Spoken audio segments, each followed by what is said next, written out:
ब्योमकेश, आओ बैठो। अजीत बाबू आइए बैठिए। अरे गणेश भाई, ये सब सामान हमारे गेस्ट रूम में रख दो जी। और हम सबके लिए चाय बनाओ जल्दी से। क्या भाई, रास्ते में कुछ तकलीफ तो नहीं हुई ना? बड़े आराम से आए। बताओ क्या मामला? अरे चाय तो आने दो, इतनी जल्दी क्या है भाई? दरअसल कलकत्ते में एक जरूरी काम है। ब्योमकेश आपके पुराने दोस्त हैं, इसलिए सब कुछ काम छोड़कर यहाँ आए हैं। अब जब आ ही गए हो तो कुछ दिन ठहरो। शहर में एक बहुत अच्छा सर्कस आया हुआ है, वो देखो। हाँ, ख्वाजा पीर की दरगाह है, रामेश्वर का मंदिर है, ये सब कुछ देखोगे नहीं क्या? है? अगर इतना कुछ देखने को है तो फिर बताओ ना जल्दी क्या मामला है। शुभस्य शीघ्रम। एक भूत ने परेशान कर रखा है यार। है? भूत? ये पुलिस ने भूतों की छानबीन करना कब से शुरू कर दिया? ये बात नहीं है। मामला कुछ यूं है कि करीबन 1 महीने पहले एक आदमी की उसी के घर में हत्या हो गई। अब हत्यारा तो पकड़ा नहीं गया, लेकिन उस आदमी की प्रेत आत्मा ने घर में आना जाना शुरू कर दिया। लो चाय आ गई।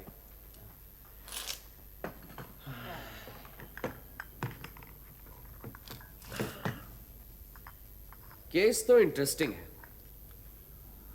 फिर? हमारे शहर में नदी के पास एक छोटा सा मकान था, 2 मंजिला, चारों ओर से खुला हुआ, सिर्फ कंपाउंड वाल से घिरा हुआ।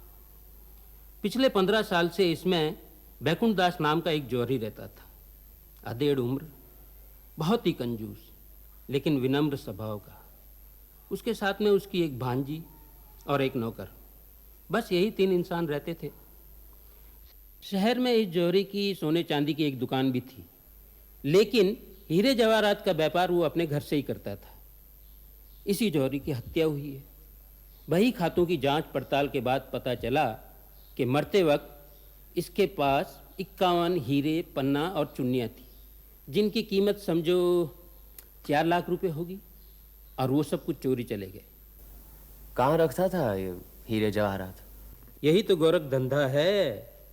2 मंजिला मकान, ऊपर सिर्फ एक कमरा जिसमें वो खुद रहता था, नीचे एक बैठक और एक कमरा जिसमें उसकी भांजी रहती थी। बाहर से जब कोई ग्राहक आता था तो उसे नीचे बैठक में बिठाकर ऊपर से हीरे जवाहरात लाकर दिखा देता था।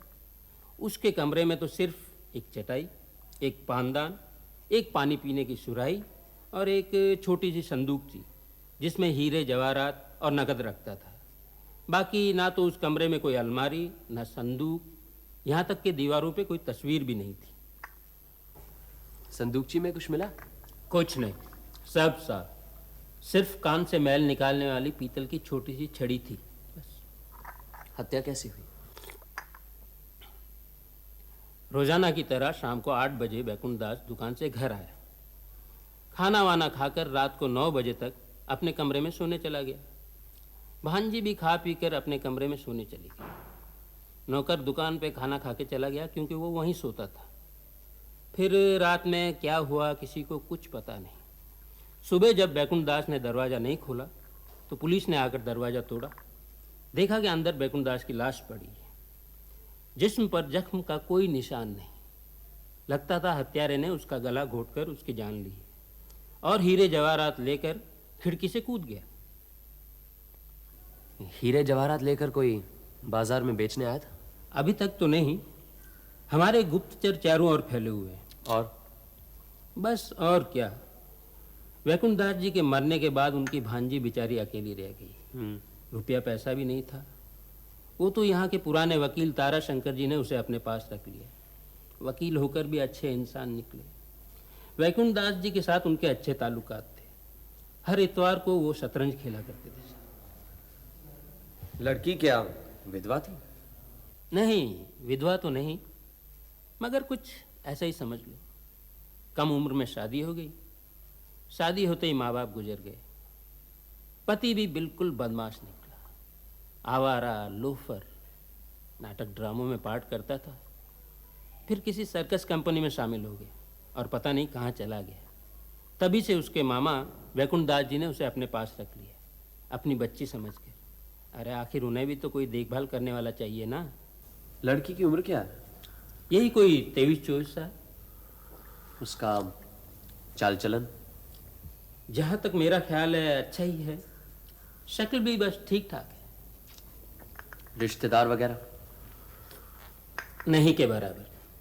बैकुंठ दास जी के मरने के बाद कुछ आए भी थे, मगर जब उन्होंने देखा कि रुपया पैसा कुछ नहीं है, सब चोर ले गए, तो वो भी चुपके से खिसक लिए। लेकिन आप तो कह रहे थे कि किसी भूत ने परेशान कर रखा है। इसमें भूत कहाँ है? बस यहीं से भूत की शुरुआत होती है। बैकुंठ दास जी के मरने के बाद उस घर में एक नया किराएदार आया। तब से भूत मंडराने लगा वहां। रोज रात को 15 फुट लंबी प्रेत आत्मा खिड़की से झांकती है। और उन्हें भी देखा है। औरों ने भी देखा है? हाँ, एक सज्जन है शारदा प्रसाद जी। अरे लीजिए, बड़ी लंबी उम्र है आपकी। आइए आइए आइए आइए, मैं आपका परिचय करा दूं। ये हैं ब्योमकेश बख्शी, हमारे कलकत्ता के मित्र, जाने माने प्राइवेट जासूस। और ये उनके साथी अजीत बाबू। नमस्कार। और ये यहाँ के माननीय व्यक्ति श्री शारदा प्रसाद जी, और आप शैलेंद्र कुमार। बैठिए बैठिए ना। धन्यवाद। ये दोनों भूत के विशेषज्ञ हैं। हाँ, हमारे भूत के बारे में यही बताएंगे आपको। आप लोग बैकुंठ दास के बारे में बात कर रहे हैं? जी। बड़ी दुखद घटना है। जब तक गया में पिंडदान नहीं दिया जाएगा, उनकी आत्मा को शांति नहीं मिलेगी। आप क्या भूत प्रेत को मानते हैं? लगता है आप नहीं मानते हैं? हमारे शैलेंद्र जी भी नहीं मानते थे, कहते थे सब ढकोसला है। लेकिन अब कहिए ना शैलेंद्र जी। अब तो यूं समझिए कि पूरा भक्त हूं। सच कहता हूं बमकिस बाबू, पहले मैं आप ही की तरह था, भूत प्रेत को लेकर माथा पच्ची नहीं करता था। लेकिन जब से शारदा बाबू से परिचय हुआ, तब से इस मामले पर जितना बहस की, उतना ही यकीन होता गया कि भूत प्रेत के बगैर इस दुनिया में रहना नामुमकिन है। क्या पता, हमारे लिए तो मुमकिन है। हमें तो कभी भूत प्रेत की कमी महसूस नहीं हुई। खैर, वो सब कुछ जाने दीजिए। शारदा प्रसाद जी, आप हमारे वैकुंठ दास की प्रेत आत्मा की कहानी बताइए। हाँ, आप अभी भूत की कहानी सुनाइए। ये फजूल के बहस से क्या फायदा? तो फिर सुनिए। बैकुंठ दास जी के मरने के बाद 8-10 दिन तक के उनके मकान पर पुलिस का पहरा लगा रहा। इस बीच उनकी भांजी को ताराशंकर बाबू अपने घर ले आए। इन 8-10 दिनों में क्या कुछ हुआ, कुछ ठीक से पता नहीं, लेकिन 2 पुलिस कांस्टेबल उनके मकान पर रात भर पहरा दिया करते थे। पहरा खत्म होने के बाद एक किराएदार वहां रहने आ गया, कैलाश चंद्र मलिक। उनकी सेहत अच्छी नहीं रहती थी, इसलिए रिटायरमेंट के बाद वो अपनी सेहत अच्छी करने यहां आए थे। उन्होंने बिना जाने बूझे दरियाफ्त किए ये मकान किराए पे ले लिया था, और मकान मालिक ने भी उन्हें कुछ बताना जरूरी नहीं समझा। एक दिन कैलाश चंद्र जी उसी ऊपर वाले कमरे में, जहां पर बैकुंठ दास जी मारे गए थे, अकेले सो रहे थे। आने के दूसरे दिन ही रात को ठीक 9 बजे उनकी नजर खिड़की पर गई। उन्होंने देखा एक भयानक चेहरा अंदर झांक रहा है। वो चीख पड़े। नीचे से उनके नौकर चाकर ऊपर दौड़ कर आए, लेकिन वो भयानक चेहरा गायब हो चुका था। इसी तरह 3-4 रात वो भयानक चेहरा अंदर झांकता, गायब हो जाता, झांकता, गायब हो जाता, झांकता, गायब हो जाता। सारे शहर में खलबली मच गई। हमें भी खबर मिली। फिर एक दिन 3-4 दोस्तों के साथ हम उनसे मिलने गए। पिछले 15 दिन में 6 बार भूत आया। इस खिड़की से अंदर झांकता था और फिर चला जाता था, जैसे अंदर कुछ ढूंढ रहा हो। किस वक्त आता है वो? कोई ठीक वक्त नहीं, कभी आधी रात, कभी 9 बजे, कभी 10 बजे, लेकिन 9 बजे के बाद। क्या हम भी आकर उस भूत जी के दर्शन कर सकते हैं? हाँ हाँ, क्यों नहीं। 3 दिन के इंतजार के बाद जो हमने देखा, उसके बाद कैलाश चंद्र जी की बातों पर हमें पूरा यकीन हो गया। आपने भूत देखा? जी देखा। बिल्कुल बैकुंठ दास जी की प्रेतात्मा ही थी? अब वो तो मैं ठीक से नहीं कह सकता, लेकिन एक भयानक चेहरा था, किसी आदमी का था। कुछ लम्हों के लिए नजर आया, फिर गायब। किसी और ने देखा? हाँ, औरों ने देखा। शैलन बाबू, आप कुछ कहिए ना, कहते क्यों नहीं है? हाँ, मैंने भी देखा। याद है ना, उस दिन कैलाश चंद्र बेहोश हो गए थे। वो तो डॉक्टर बागची हमारे साथ थे, उन्होंने संभाल लिया, नहीं तो उस दिन एक और ट्रेजेडी हो जाती। इसका मतलब है कि बैकुंठ दास जी की प्रेतात्मा उस घर की खिड़की में मंडरा रही है। इसके अलावा और क्या हो सकता है? अच्छा, इस मामले में बैकुंठ दास जी की भांजी क्या कहती है? वो बेचारी क्या कहेगी? कुछ नहीं। बैकुंठ दास जी की भांजी से मुलाकात करवा सकते हैं? हाँ हाँ, क्यों नहीं? क्यों ना पहले भूत के दर्शन किए जाए? हाँ हाँ, कर सकते हैं, पर आज ही रात को नजर आ जाएगा इसकी गारंटी नहीं है। लगातार 3-4 रात इंतजार करेंगे तो जरूर नजर आ जाएगा। ये ठीक रहेगा। आपके शहर आए हैं, एक नया तजुर्बा लेकर जाएंगे। चलिए, आज शाम को ही चलते हैं। हम आपको 6 बजे लेने आ जाएंगे। क्यों इंस्पेक्टर साहब, ठीक है ना? हाँ, ठीक है। पहले ताराशंकर बाबू से मिलेंगे, वहीं शीला रहती उससे मिलेंगे, फिर भूत। ठीक है। चलिए, फिर शाम को मुलाकात होगी। नमस्कार। नमस्कार।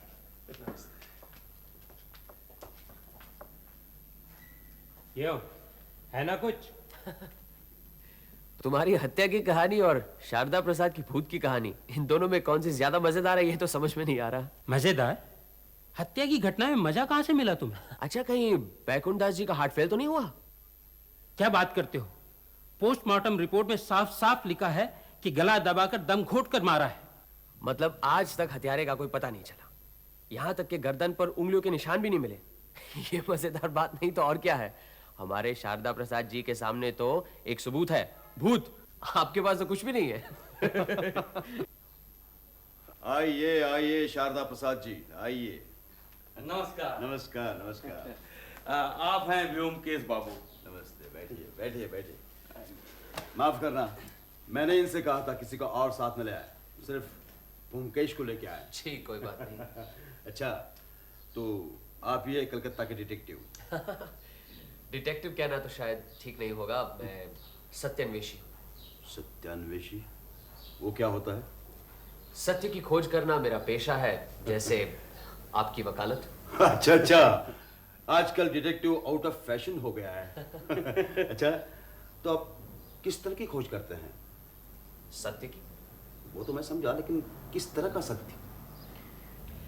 यूं समझिए, जैसे बैकुंठ दास आपके पास कितना रुपया छोड़कर गए हैं। अगर इस तरह के सत्य की जानकारी मिल जाए तो मेरा काम काफी आसान होगा। बैकुंठ दास मेरे पास रुपया छोड़ गए हैं, ये आपको कैसे पता चला?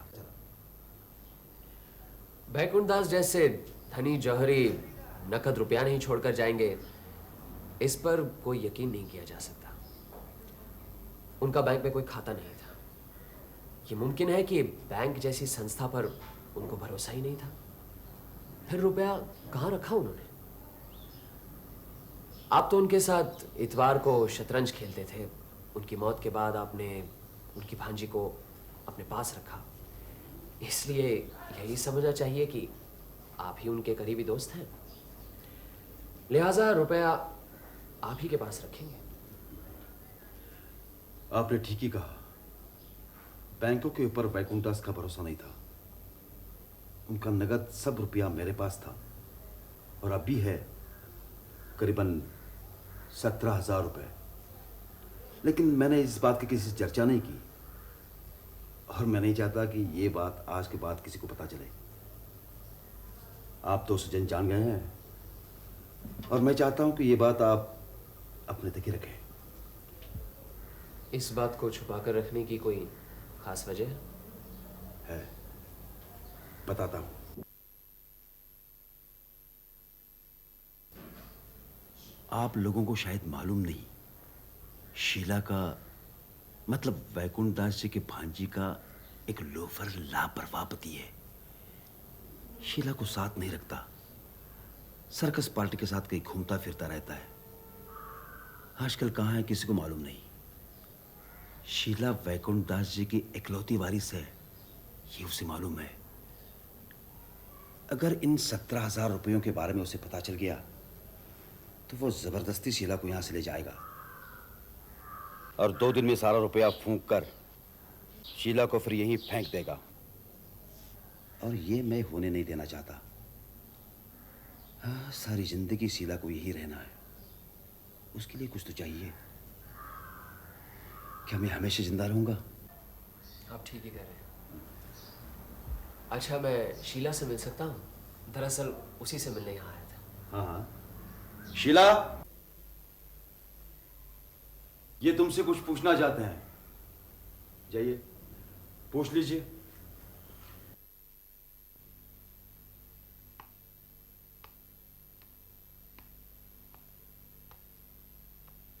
आपके मामा की मौत के बाद आप पूरी तरह से असहाय नहीं हुई हैं, ये बात आप जानती हैं? जानती हूँ। ताराशंकर बाबू ने जरूर आपको बताया होगा कि आपके 17,000 रुपए उनके पास जमा है।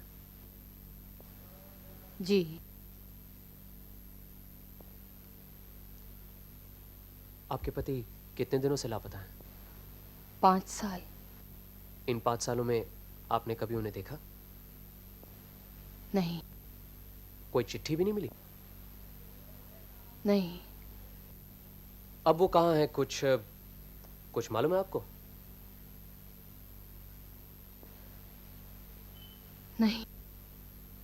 अच्छा, आपको कुछ धन प्राप्त हुआ है, ये समाचार सुनकर क्या वो आपको यहां से ले जाएंगे?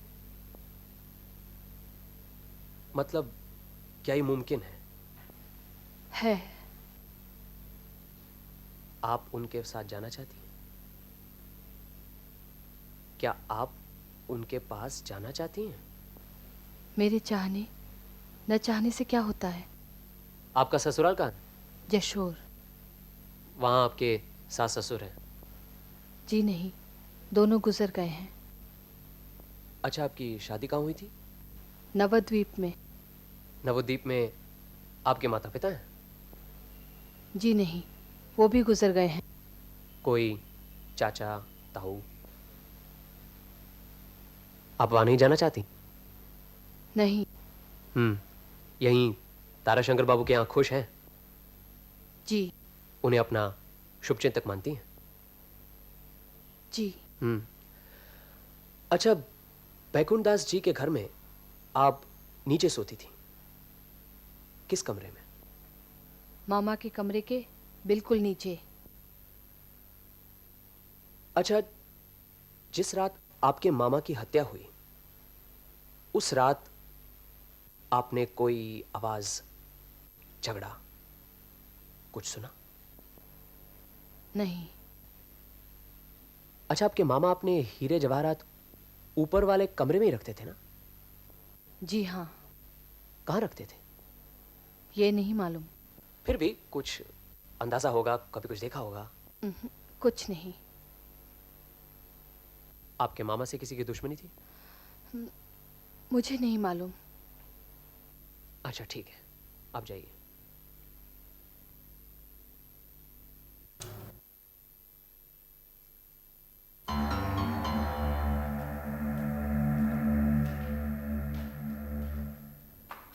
आइए आइए। नमस्कार कैलाश चंद जी, आपको फिर तकलीफ देने आ गए। अरे कैसी तकलीफ? हाँ, आप हैं कलकत्ते के जाने माने जासूस, उस भूत के बारे में कुछ तहकीकात करना चाहते हैं। अच्छा अच्छा, जरूर कीजिए। बैठिए तो सही। नहीं, आप बातचीत कीजिए, मैं जरा आसपास की जगह दिखाता हूँ, अगर इजाजत हो तो। हाँ हाँ जरूर। अच्छा,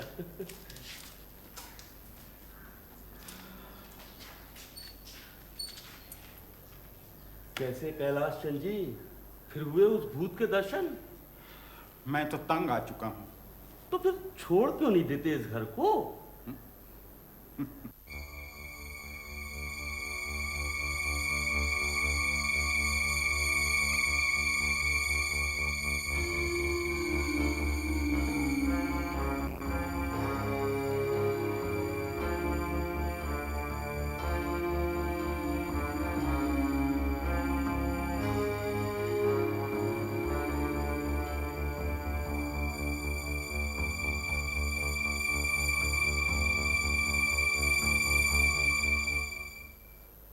अरे ऊपर आइए, चाय आ गई है।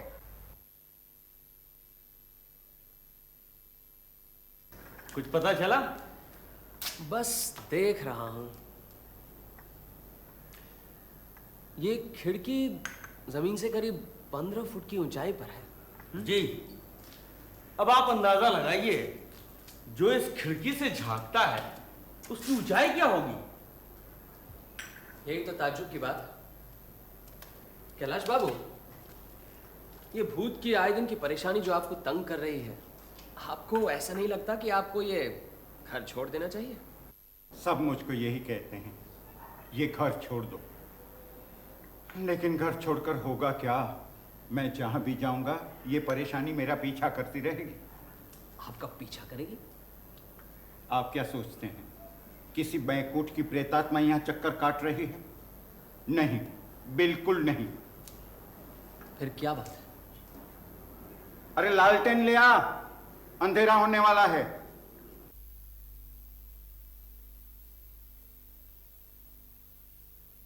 बैकुंठ वैकुंठ सब बकवास है। यह है शैतान, मेरा बेटा। ये क्या कह रहे हैं कैलाशन जी? बिल्कुल ठीक कह रहा हूं।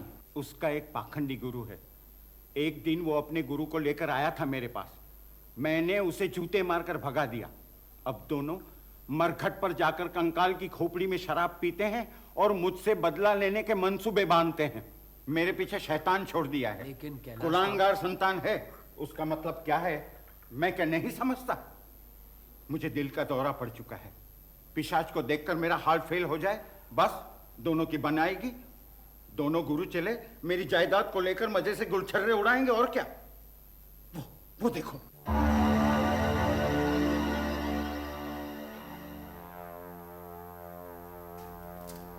देखा? देखिए, ये शैतान है, मुझे बिना मारे नहीं छोड़ेगा। ब्योमकेश बाबू, मेरे जाने का वक्त हो गया है। शैतान के हाथों से कभी कोई बचा है क्या? कैलाश बाबू, डर ही मनुष्य का सबसे बड़ा दुश्मन है, शैतान या प्रेत नहीं।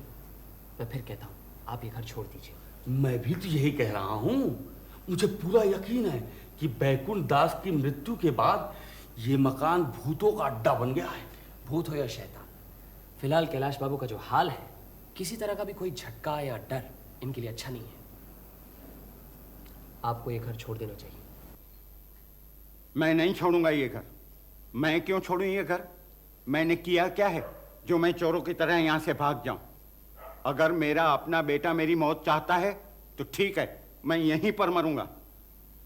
जो बेटा अपने बाप को मार डालना चाहता है, मैं ऐसे बेटे का बाप होकर जिंदा रहना नहीं चाहता। अच्छा, आप इस खिड़की को बंद क्यों नहीं रखते?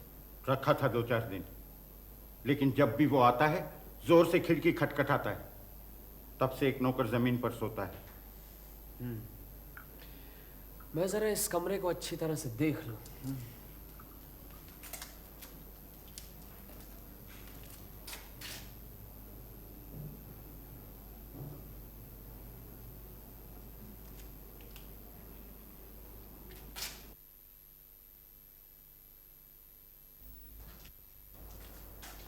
जरा वो चम्मच लीजिएगा।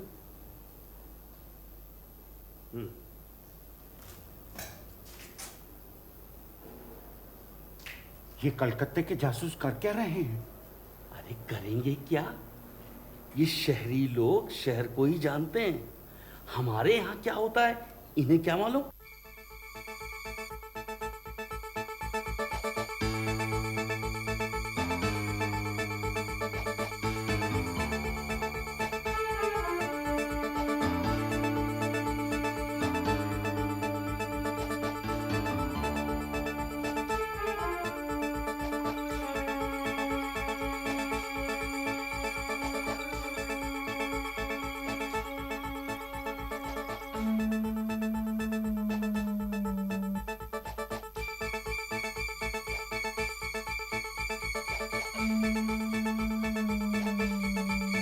बुरा मत मानिएगा, आपकी दीवार जरा खरोंचती है। आप पान खाते हैं? कभी कभी। अच्छा, जरा सा चूना मंगवा दीजिए। अरे जरा चुना लाना।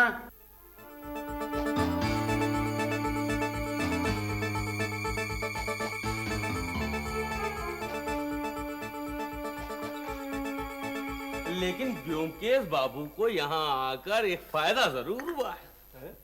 उन्होंने कल रात को जिंदगी में पहली बार भूत के दर्शन किए। सच? अरे पूछ लीजिए इनसे। हाँ, एक चेहरा देखा, लेकिन किसका था कुछ कह नहीं सकता। लेकिन था तो किसी इंसान का। हाँ, इंसान का ही था। देखा, मैं भी तो यही कहता हूं कि मैंने साफ साफ नहीं देखा था, लेकिन हलफ उठा के कह सकता हूं कि चेहरा किसी इंसान का था, जानवर का नहीं। अरे भाई, प्रेतात्मा का चेहरा और उसका मकसद साफ साफ क्या है ये हम जीवित लोग कैसे समझ सकते हैं। लेकिन मेरा पूरा विश्वास है कि बैकुंठ दास की भटकती हुई आत्मा कुछ कहना चाहती है। हो सकता है वो कातिल का नाम बताना चाहती हो। ऐसी हालत में हमें उसकी मदद करनी चाहिए। ये भी ठीक है। उसकी मदद के लिए हमें चाहिए कि कैलाश बाबू को कह दे कि वो मकान छोड़ दे। इसमें उनकी भी भलाई है और भूत की भी। ये बिल्कुल ठीक कहा आपने। लेकिन वो तो समझे बैठे हुए हैं कि वो भूत उन्हीं की लड़के का छोड़ा हुआ कोई शैतान है। क्या? हाँ। ये सब मैं बाद में समझा दूंगा। फिलहाल यही ठीक रहा कि कैलाश बाबू को समझा बुझाकर जितनी जल्दी हो सके कहीं और जाने को कहा जाए। ये देखो हीरा, आज दिन में इतने लोग थे इसलिए मैंने सब कुछ कहना मुनासिब नहीं समझा। मुझे लगता है हत्यारे का पता लग जाएगा। ये हीरा तुम्हें मिला कहाँ? ये हीरा मुझे बैकुंठ दास के कमरे की दीवार में चिना हुआ मिला। मैंने गौर करके देखा कि दीवार में जगह जगह पर चूना लगा हुआ था। तब मुझे यकीन हो गया कि अगर दीवार को कुरेद कर देखा जाए तो उसमें जरूर हीरे के टुकड़े मिलेंगे। मतलब ये कि बैकुंठ दास की हत्या इन्हीं हीरों की वजह से हुई है और हत्यारा अब खाली मकान तलाश करके हीरे बरामद करना चाहता है। इसीलिए चाहते हो कि कैलाश चंद्र घर छोड़ जाए? हाँ, अब गौर करने की बात है कि जिस दिन बैकुंठ दास जी का खून हुआ था उसी दिन से 12 दिन तक पुलिस का पहरा था और 13वें दिन कैलाश चंद्र बाबू आधम के।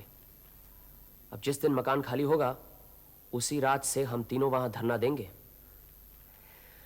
मुझे पूरी उम्मीद है कि पहली रात नहीं तो दूसरी रात को हत्यारा वहां जरूर आ पहुंचेगा।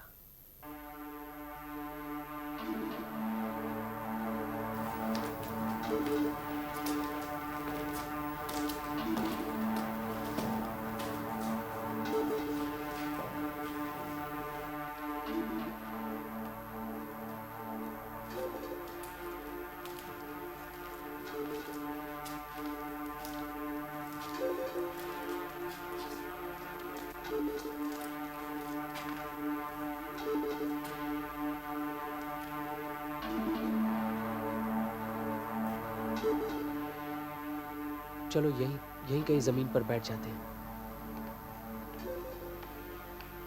पता नहीं कितनी देर तक इंतजार करना पड़ेगा। 5 बजे तक तो रुकना ही पड़ेगा। अजीत, हाँ? जैसे ही मैं टॉर्च जलाऊं तुम खिड़की के पास चले जाना और शशांक तुम पुलिस का काम करोगे। मतलब कि भूत को पकड़े रखना है। फिर मैं तो हूं। याद है एक बार ऐसे ही हम रेत के दलदल के पास वाले कमरे में बैठे थे? याद है, लेकिन अभी कोई बातचीत नहीं, कोई हिलेगा भी नहीं, समझे?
शैलेंद्र बाबू, भागने की कोशिश मत कीजिए, आपको तकलीफ होगी।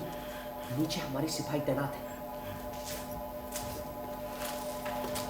जमादार साहब, ऊपर आइए।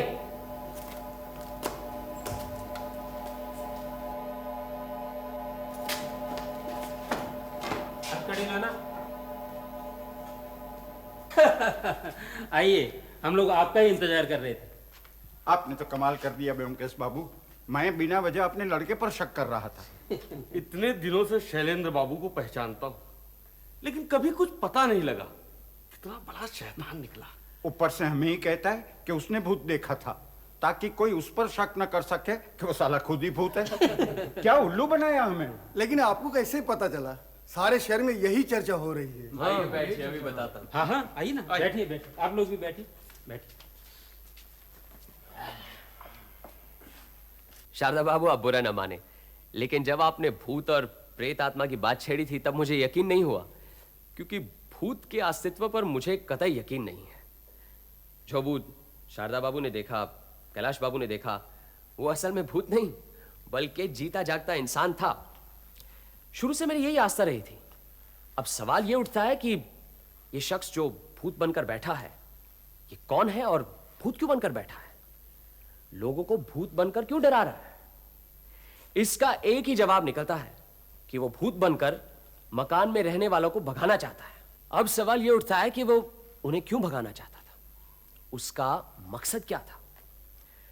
बैकुंठ दास जी की मौत के बाद उनके कीमती हीरे जवाहरात नहीं मिले। पुलिस का कहना है कि जिस लकड़ी के बक्से में उनके रुपए थे उसी में उनके हीरे जवाहरात भी थे और हत्यारा उस बक्से को उठाकर ले गया। अब ये बात कुछ जमी नहीं।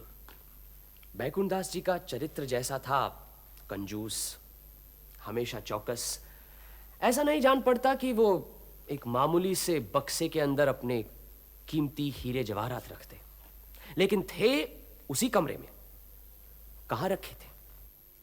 हत्यारे को पता था कि बैकुंठ दास जी के कमरे में कीमती लाखों के हीरे जवाहरात छुपे हैं, इसीलिए उसने उनकी हत्या की। हत्या के बाद लकड़ी का बक्सा खोला, सिर्फ कुछ रुपए मिले, हीरे जवाहरात तो कहीं मिले नहीं। इन्हीं हीरों को हासिल करने के लिए भूत बनकर उसने कैलाश बाबू को डराना शुरू किया, ताकि वो मकान छोड़कर चले जाएं और वो आराम से बैठकर हीरे ढूंढे। यही मौका हमने उसे दिया और उसी से वो पकड़ा गया। अब सवाल ये उठता है कि ये भूत या चोर, हत्यारा, उसने ऐसा क्यों किया? उसका मकसद क्या था? आपको यह जानकर ताज्जुब होगा कि यही शैलेंद्र बैकुंठ दास जी की भांजी शीला का पति है और शीला को शुरू से ही अपने मामा के हत्यारे का पता था। मैं शैलेंद्र को हवालात में मिला। मैं करीब 3 हफ्ते पहले इस शहर में सर्कस कंपनी के साथ आया। सर्कस के पहले दिन ही मैंने देखा कि मेरी पत्नी शीला अपने मामा के साथ सर्कस देखने आई है। मुझे दिन में कोई खास काम नहीं रहता, इसलिए मैं शीला के मामा के बारे में जानकारी हासिल की तो पता चला कि शीला का मामा एक बहुत बड़ा पैसे वाला जौहरी है। एक दिन मैं शीला के मामा का घर का पता लगाते लगाते शीला से जाकर मिला। बोलो, अब मुझे छोड़कर नहीं जाओगे? नहीं जाऊंगा शीला। दरअसल मैं सर्कस के काम से तंग आ गया। मैं चाहता हूं कलकत्ते में जाकर रहूं, कोई काम धंधा शुरू करूं, लेकिन मजबूरी ये है कि हमारे पास रुपए नहीं। हमें रुपया नहीं चाहिए, बस तुम मुझे यहाँ से ले चलो। तुम्हारे मामा के पास तो रुपए, हीरे जवाहरात सब है। वो तुम्हें कुछ नहीं देंगे। 5 साल से तुम नहीं आए और आज उन्हें देने की जरूरत नहीं है, मैं खुद ले लूंगा। और सुनो, मैं कल रात आऊंगा। रात में तुम्हारे घर में कोई नहीं रहता, तुम दरवाजा खोल देना। मैं ऊपर से हीरे, रुपए, जवाहरात सभी ले लूंगा। उसके बाद हम दोनों यहाँ से भाग चलेंगे। नहीं। अगर तुम मेरे साथ आना चाहती हो तो बस से ही एक रास्ता है। मैं कल रात जरूर आऊंगा। दूसरी रात शीला ने दरवाजा खोल दिया और मैं ऊपर गया।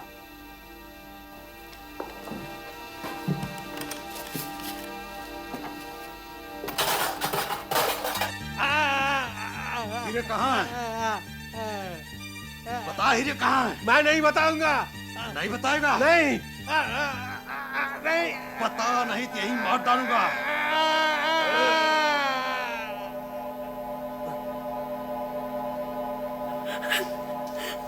तुम्हें पता है कहाँ हीरे? नहीं, लेकिन मैं मारना नहीं चाहता था, लेकिन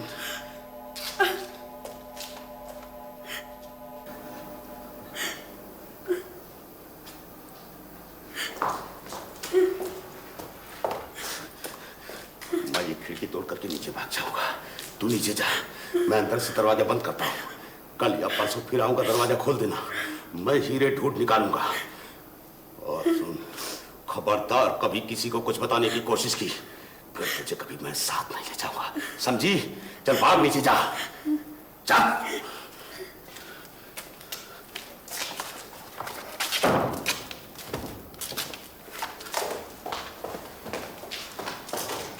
फिर रात को सर्कस के बाद कई बार शैलेंद्र उस मकान में गया। कभी 9 बजे, 10 बजे, 12 बजे या 2 या 3 बजे। सर्कस में लंबे लंबे बांस के डंडों के बीच करीब 8 या 10 फुट की ऊंचाई पर एक तख्ता लगाकर उस पर चढ़कर चलने की प्रैक्टिस दी जाती है। शैलेंद्र इसमें माहिर था। इसी लंबे बांस के सहारे चलकर वो खिड़की तक आता था, डराने के लिए अंदर झांकता, कभी जरूरत पड़े तो तेजी से भाग जाता था। अब डराने के साथ साथ वो ये भी पता लगाना चाहता था कि हीरे कहां छुपा कर रखे।